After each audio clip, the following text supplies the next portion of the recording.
And I will hold you tight, like the moon in the arms of the sky. And I will keep you warm.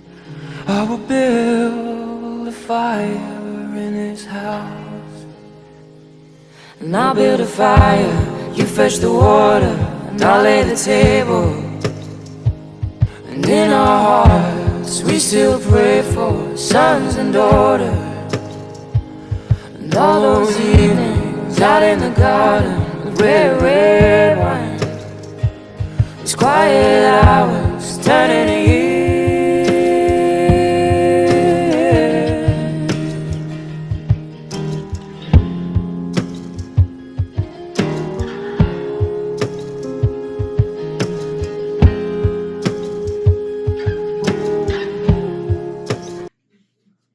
40 years, that's quite a few, especially when each one brings something new.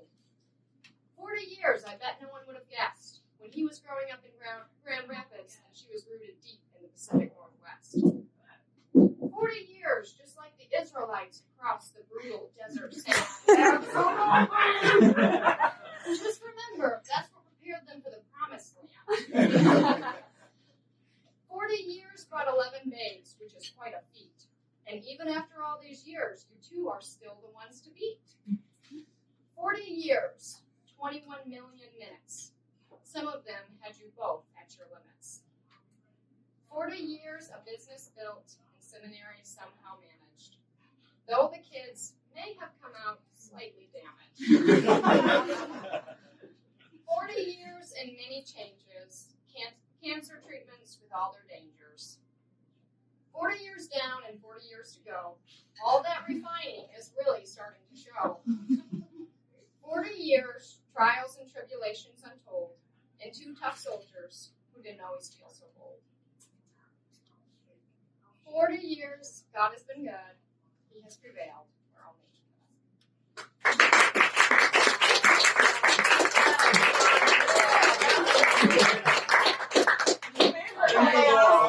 Thank you, Laura. Thank you for your help. I already told those stories. Somebody has to be bottom, so I'll take the team. I don't know. I've been reflecting on it a lot the last couple weeks, and what 40 years means to our whole family. And some of the funny things I think I was thinking about is some of the sayings of mom and dad that probably impacted us like later in life as well.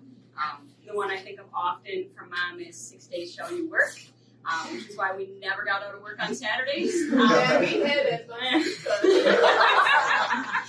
And yeah, I feel like most of us have really good work ethics. Or dad always saying, it's all going to burn in the end.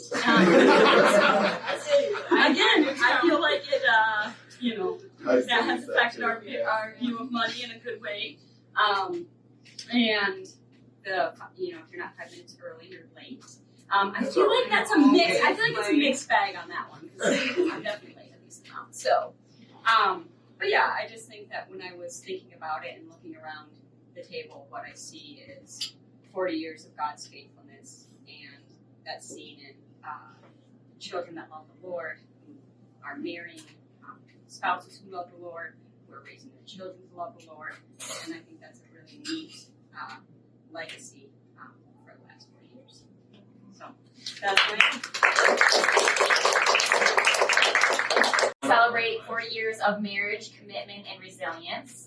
That word came up a lot when I was thinking about 40 years with you guys. Been through a lot. So much more than we even think about day to day.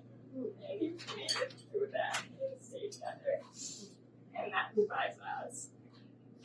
Your ability to stick together through all of life's ups and downs is a testament to the power of love and partnership and God's love and faithfulness in your lives. Your journey has been an inspiration to us all, and we're grateful for the lessons you taught us about loyalty, enduring love, and commitment. It's easy to see that those characteristics were passed along to your kids.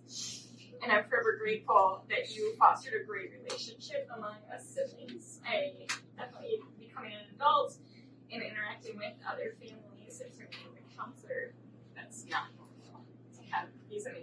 relationships, and for me to be able to look around this table and genuinely enjoy each of them and love being around them, and feel so comfortable and just really enjoy that. And that's something that you guys did for our relationship, so I'm forever grateful for that.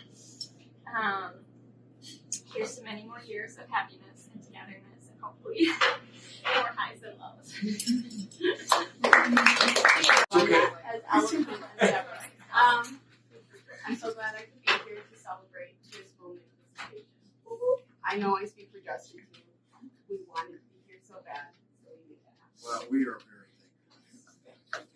Missing these sort of things is what makes it hard to be part of. The decision to move was a difficult one, but ultimately we knew it was the right one. Mostly because Colorado doesn't have cornbread.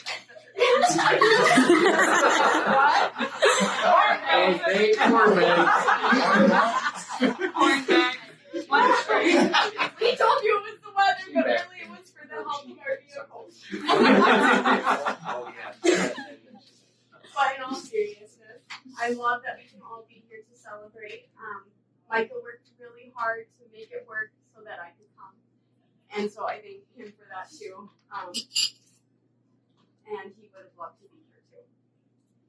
Dad and Mom, I love you both, and I am grateful for both of you.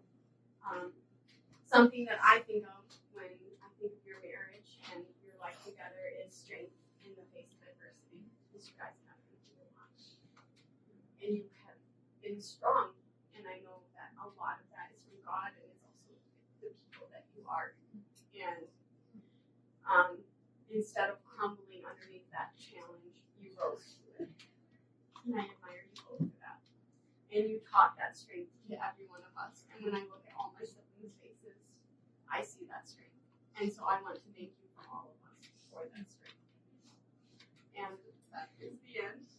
I didn't do it on time. Not me. I do want to say, I did not have anything planned, so sorry. But speaking of what Jephthah said about close-knit family, I have never experienced such closeness as when I joined this family. And I would have said 7+ years ago that my family was extremely close. And I still see my best friend and one of my sisters, but it is not the same as the extent of closeness that you guys have brought to your children, and that you have fostered in them, and you have just instilled in this family. And it has been an incredible thing to be a part of. So thank you for that, for raising all of these wonderful children that I get to now call siblings, and you guys that I get to call parents, that have just stepped up that closeness in my life. Well said. Great comment. My fault, you're drinking a lady drink. And that's it. No, I don't have anything written down. But Dad and Mom have just been thinking about you guys. 40 years, that's incredible. God just richly blessed you guys. And us through you. And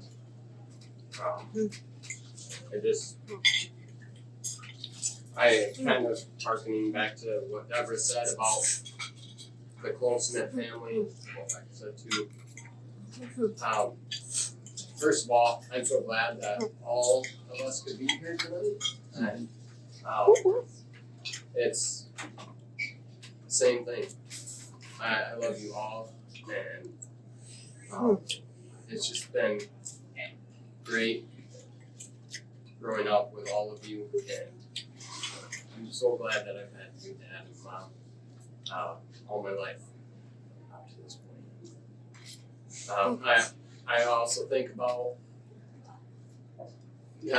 just something random, but I always thought of you, Dad, as like the general. I don't know why. That's history. Totally unrelated. No, here's to another 40 more. I don't have to drink anymore. Pretty sure it's not possible, but okay. Any complaints direct towards him? You know, when they said we were giving speeches, I was deeply uncomfortable. And you thought, I'm not going. I felt like I was having difficulty finding what to say. I am one of the few young, very far under 40 years old people, and very unmarried people. Everyone's under 40 here. I felt like I had little experience, you know, little thoughts to say about what 40 years of marriage means. But I think that although I may not have experienced that, I have felt the love and guidance that Mom and Dad have given me.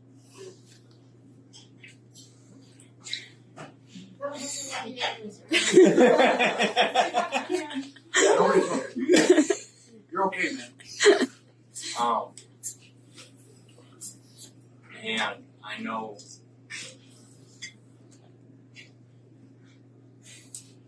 I told Jackie in the car this was gonna happen. It's okay, man. Deborah balled in her. I do it too. It's okay. And I know that I am far from the first person to experience that. I mean, all having children and many, many grandchildren, and so many others. And I guess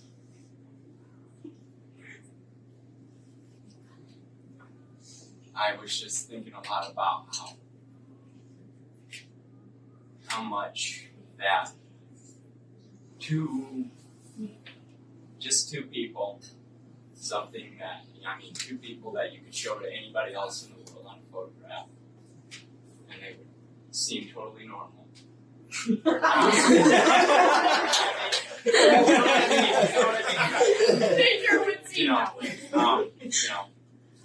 Have with their love, with their commitment to each other and to those around them, have grown so much outward that they have touched so many people and affected so many people. I just think that's really great, I guess. And I'm very thankful. So, I would like to give a toast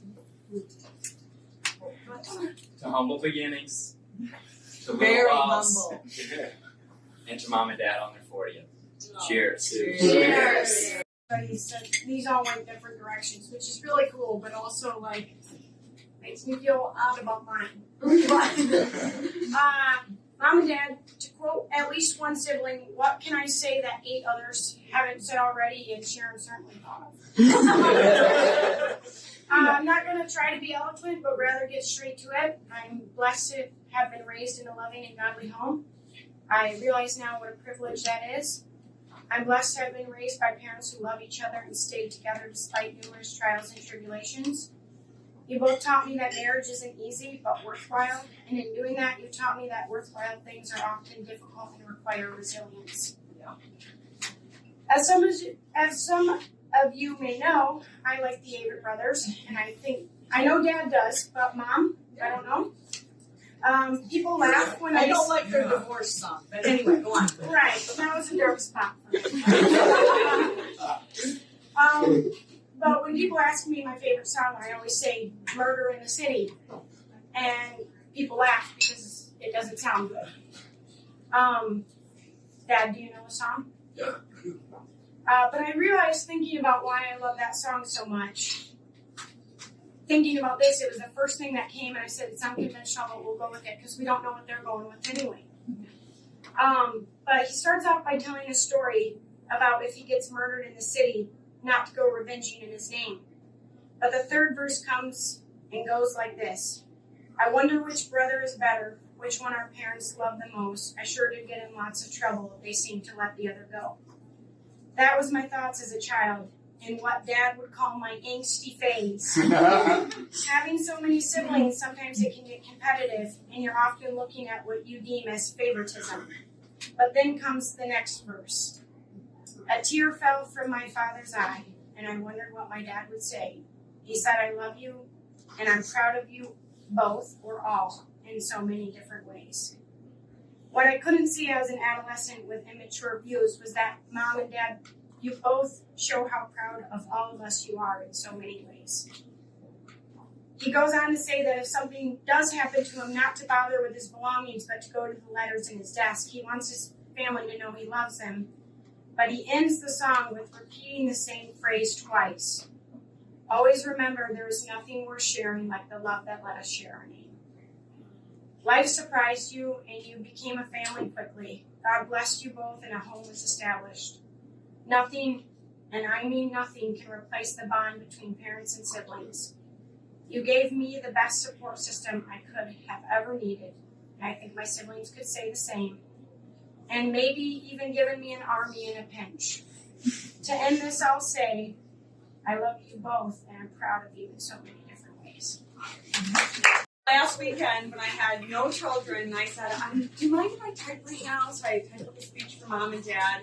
And Joel's like, wow, you have plenty of time. I said, if I don't do it now, I won't do it. And that was true. And I didn't. So it's Joel's fault. You're your father's daughter. I know. Your computer on hold. Okay, so I said this at family camp. I said this to pretty much all of you. Dad and Mom, we have the same anniversary, and we just celebrated our 19th, and Mom and Dad their 40th. And they had their 21st anniversary on our wedding day. And I remember just the way I view Mom. I mean, I still view you guys that way, but how I viewed you was having it like all figured out and being married forever and all of that kind of thing. And now to be at 19 years and think, oh, we're 2 years from that. And internally, I feel very different, you know. So that is kind of gives you a different glimpse. But so I just kind of thought about two things that I think are really important and special about marriage, or maybe one is really special about marriage and one is really necessary for marriage. And besides, the desperate need for God. And I do believe that. We're still here because of God. We're still here because of God. And I do know that some people stay married who don't have God. And I really don't know how they do it. But I know. That was What are you talking about? because I looked at it and I was like, that was, you know. I bet it's pheromones. Anyway. So something that I think is really Nobody looks at the tower. something that I think is really magnificent about marriage, and I think it's one of the best things about being married is, I'll just read the first half of the quote. It's to be fully seen by somebody and be loved anyway. So nobody knows you like the person you're married to. Things come out of you that only they see, you know, especially if you're, you know, a person like me who likes to put your best side forward. So, You're the only person like that in this family. so it is truly a gift, and that's the purpose of marriage, and that's the safety of marriage.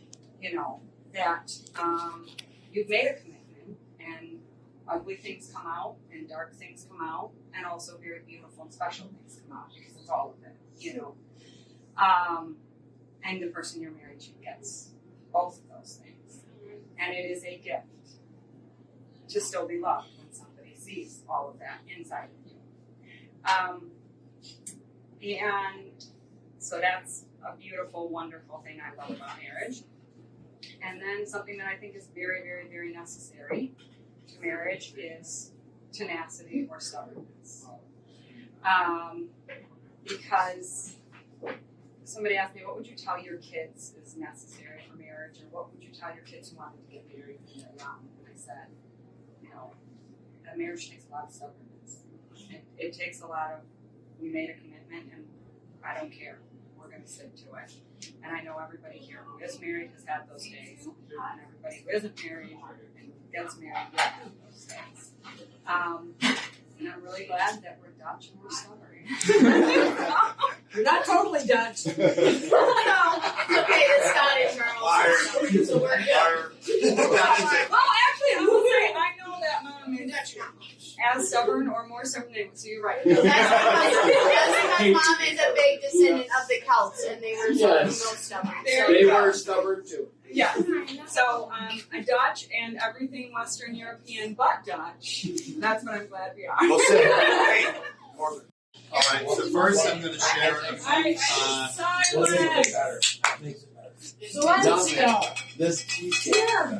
few, a few words from Nicole. Wait a second. So the first thing that she says is, the first time I met Mom, oh man, I will never forget the interesting things she said to me. I'm afraid. I'm afraid, really. For sure. She looked at me and said, so matter of fact, oh, so she is short. I stood there not really knowing what to say. I laughed nervously and hoped that was a good thing. I couldn't tell by the look on her face. That was the first thing she said before she said hi. Which sounds very accurate. But then she goes on to say, they say when you marry a guy or girl, you aren't just marrying that one person, but you marry the whole family. And that is so true. When I married into the Nobel fam, I hit pure gold in that department. I've been blessed for 18 years to have a mom and dad-in-law that I love to be around. And that is a big deal. I hear all the time about people who have in-laws they can't stand to spend time with, and that is the norm. But that's not my reality. Mom and Dad, thank you for the example you have been to me. Thank you for the time you have invested into our children and our family. Thank you for loving me as a daughter.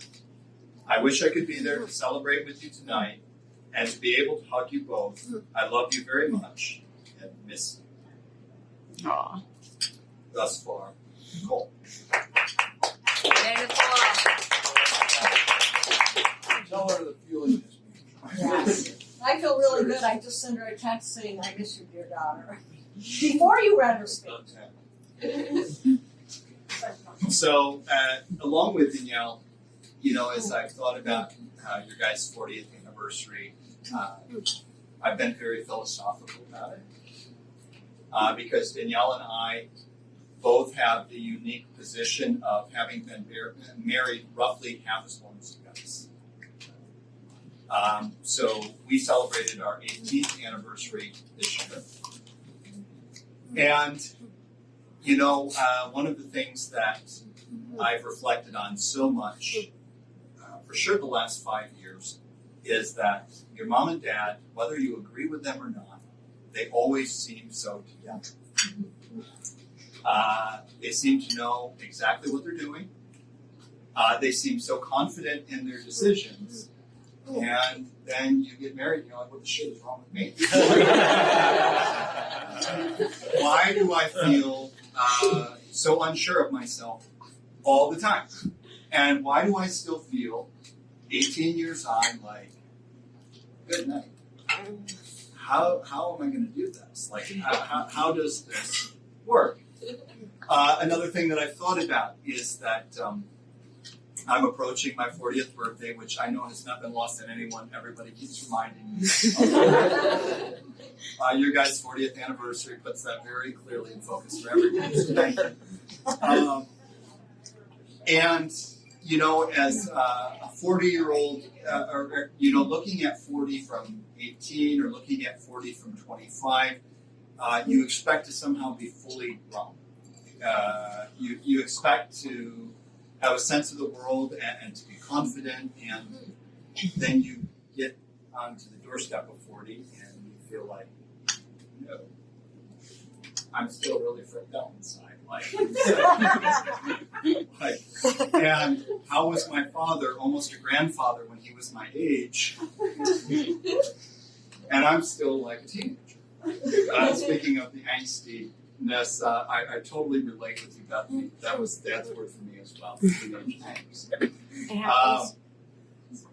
But I had the opportunity to preach on Psalm 127 last week.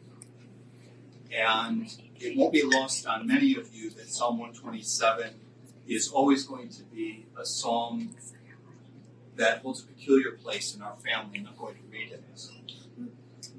Except the Lord build the house, they labor in vain that build it. Except the Lord keep the city, the watchman waketh but in vain. It is vain for you to rise up early, to sit up late, to eat the bread of sorrows, for so he giveth his beloved sleep. Lo, children are an heritage of the Lord, and the fruit of the womb is his reward. As arrows are in the hand of a mighty man, so are children of the youth. Happy is the man that hath his quiver full of them. They shall not be ashamed, but they shall speak with the enemies in the gate. Obviously, verse 3 stands out to those of us who know. That will be etched in stone for all of us who know for a lifetime. And, as you're preparing to preach on this psalm, you're reflecting on the way in which everybody interprets the psalm. They even have a movie now called Raising Arrows or something to that effect. And it's always interpreted in such a horizontal way. Well, we read the scriptures in a different way, and we say we know that Psalm 127 is talking about Jesus. So what does Psalm 127 have to say about Jesus? And what Psalm 127 has to say about Jesus, among many other things, is that children are the way in which Jesus builds his kingdom.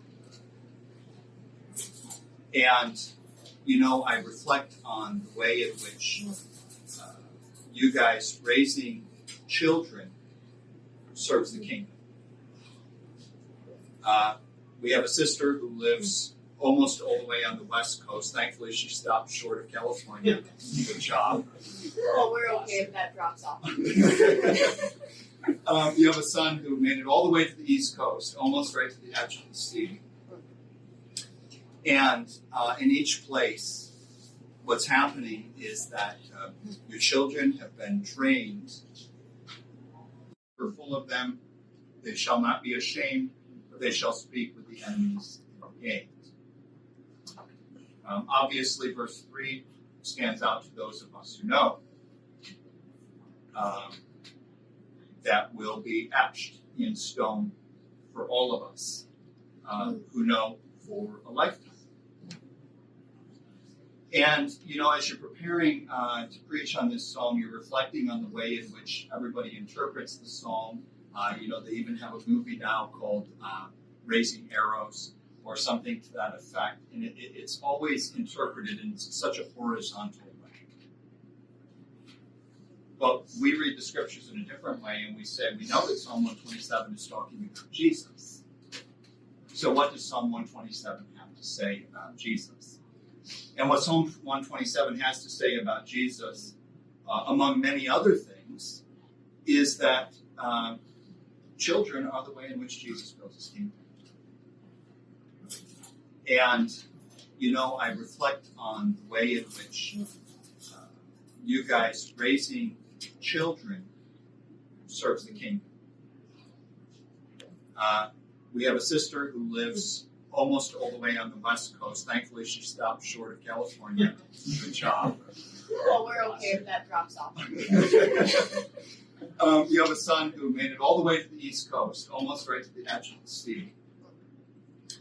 And in each place, what's happening is that your children have been trained to simply be ordinary Christians, to build the Church of Jesus, to live the gospel on a day-by-day basis, to be able to fall flat on our face as failures as parents, and to rise again in Jesus, and to show our children again and again it's not so much about doing it right as being able to do it wrong and to be able to be humble enough to say, I really screwed that up. But Jesus forgives that too.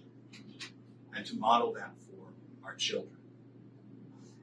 You know, as a child, and particularly I think as an oldest child, you spend so much time reflecting on how you're going to do things differently.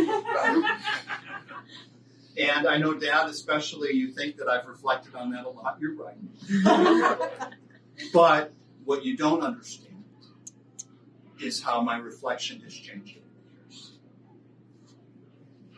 And how I realize that if I could screw it up like you, that I'd be okay. By God's grace, we're all here tonight. You know, when Danielle texted, I thought within 5 seconds, I want to try and be different. And I think that in and of itself is a testament to the unique gift that God has bestowed on this family and the unique gift that He has bestowed on your marriage. And, you know, as somebody who's been married for 18 years, I can't tell you how many times I've reflected on your guys' marriage. How many times we've been on those days when honestly it's just not really working. We've never had those. Just like you guys always went to the room to fight. So We definitely didn't hear it. But to realize the covenant is at the heart of it. And that a covenant established in Christ is the key to a lasting marriage. You know, to my siblings, to those of you, you precious babes who have been married for, 364 days? Is that right? Congratulations, by the way. I hope you're already learning to run to Jesus. To be able to say to each other, yeah, we really fripped that up. But that's okay. The Lord forgives that too. And you can rise again in Christ. And who knows? You may yet take the cup from us. I didn't expect to be in this place to be your guys' successors in that, you know, that way. Mom predicted that. I didn't. But, yeah, this is, one more thing. You guys are almost up to one descendant per year of marriage. I've been counting. I keep track of numbers. So maybe by 50, you'll be past that one per year mark. Cheers. Cheers. Cheers. And in our hearts we still pray for sons and daughters. And all those evenings out in the garden with red, red wine. It's quiet out.